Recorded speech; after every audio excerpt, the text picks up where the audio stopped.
बच्चों, एग्जाम 2023 के लिए बहुत ही महत्वपूर्ण आपका ऑब्जेक्टिव क्वेश्चंस, आइए देखते हैं बोर्ड पर। पूर्ण आंतरिक परावर्तन उस समय होता है जब प्रकाश यानी जब प्रकाश की किरण यदि सघन माध्यम से विरल माध्यम में जाती है तो अवलंब से दूर हट जाती है। दूसरी प्रकाश की किरण यदि विरल माध्यम से सघन माध्यम में जाती है तो अवलंब की ओर मुड़ जाती है। यदि प्रकाश की किरण समान अपवर्तनांक वाले माध्यम से दूसरे माध्यम में जाएगी तो प्रकाश की किरण बिना विचलित हुए सीधी निकल जाएगी। नेक्स्ट आपका ऑप्शन है पारदर्शी माध्यम से अपारदर्शी माध्यम में जाता है। भाई प्रकाश पारदर्शी माध्यम से अपारदर्शी माध्यम में जाता ही नहीं है, जाएगा ही नहीं, पार नहीं कर सकता। इसलिए जब प्रकाश की किरण सघन माध्यम से विरल माध्यम में जाता है तभी, जब अवलंब से दूर हटता है तभी आपका आंतरिक परावर्तन संभव है। अतः आपका ऑप्शन नंबर 1 करेक्ट आंसर है। अगले क्वेश्चन के लिए चलते हैं।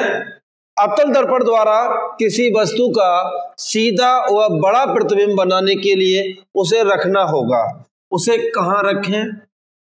तो सबसे पहले इसे ज्ञात करने के लिए हमें अवतल दर्पण की 6 स्थितियां ज्ञात होनी चाहिए। जिस तरह मान लीजिएगा ये आपका अवतल दर्पण है, ब्रश पे पॉलिश कर दी गई और ये इसका फोकस और ये आपका वक्रता केंद्र और यहां पर हमने अधिक दूरी पर अनंत पॉइंट मान लिया। अब प्रतिबिंब हमें स्थितियां पता होना चाहिए कि हम वस्तु को कहां रखें। यदि वस्तु अनंत पर रखते हैं बच्चों, यदि वस्तु को अनंत पर रखा जाए तो प्रतिबिंब फोकस पर बनता है। यदि अनंत तथा वक्रता केंद्र के बीच में रख दिया जाए तो प्रतिबिंब फोकस तथा वक्रता केंद्र के बीच बनता है। यदि वस्तु को फोकस पर रख दिया जाए तो आपका प्रतिबिंब वक्रता केंद्र पर ही बनता है। जब वस्तु को फोकस पर रखा जाता है तो उसका प्रतिबिंब अनंत पर बनता है, अनंत पर बनता है। और जब वस्तु को फोकस तथा ध्रुव के बीच रखा जाता है तो उस वस्तु का प्रतिबिंब दर्पण के पीछे सीधा और आभासी प्रतिबिंब बनता है। सीधा और बड़ा और आभासी प्रतिबिंब बनता है। कब बनता है बच्चों? जब वस्तु को ध्रुव तथा फोकस के बीच रखा जाए। वक्रता केंद्र पर बता दिया है तो P और F के बीच यानी ध्रुव और फोकस के बीच रखने पर ही प्रतिबिंब सीधा और बड़ा बनेगा।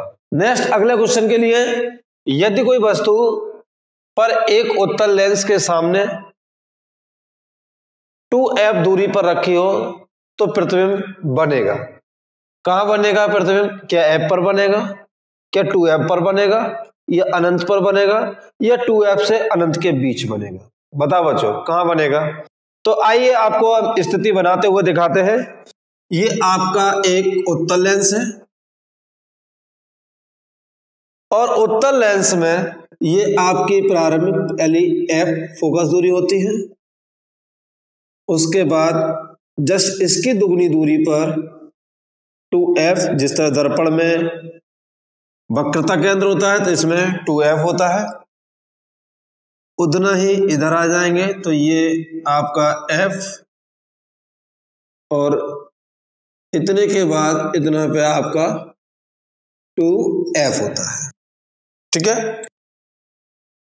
तो जब वस्तु 2F दूरी पर रखी हो, मान लिया कि ये वस्तु रखी है, ये A है और इसका ये सिरा B है, 2F दूरी पर रखी है।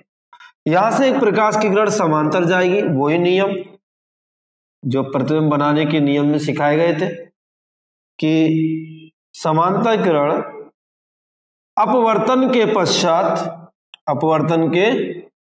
पश्चात फोकस से निकल जाती है। दूसरी प्रकाश की किरण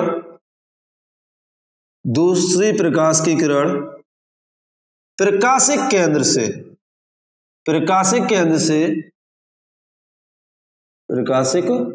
केंद्र से बिना विचलित हुए सीधी निकल जाती हैं और ये दोनों किरणें जिस बिंदु पर मिलती हैं, ये दोनों किरणें जिस बिंदु पर मिलती हैं वह बिंदु आपका कौन सा है? ये बिंदु 2F, ऊपर लिख देते हैं 2F।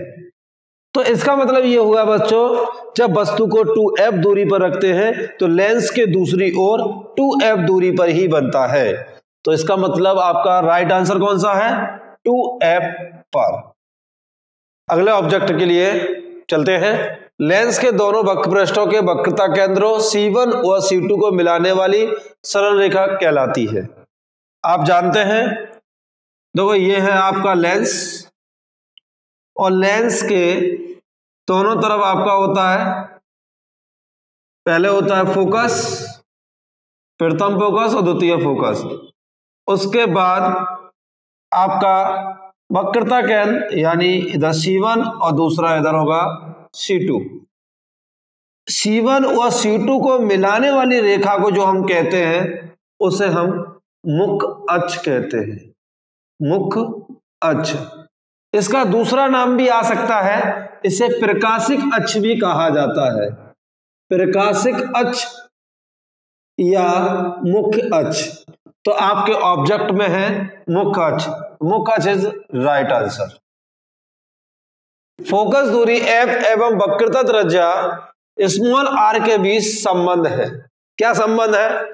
मुझे परिभाषा के अनुसार एक याद है कि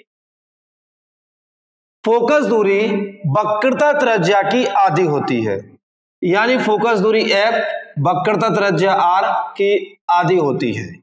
ऐसा कोई संबंध तो दिख नहीं रहा, तो क्रॉस मल्टीप्लाई करते हैं तो r is equal to 2F। क्या r बराबर 2F है? इसमें तो नहीं है, इसमें भी नहीं है। यस, तीसरा आंसर r बराबर 2F is the third answer, is the right answer. हमारी इस वीडियो को पसंद आए तो लाइक करें, चैनल सब्सक्राइब करें, बेल आइकन का बटन दबाएं और अपना प्यार दें। जय हिंद, जय भारत।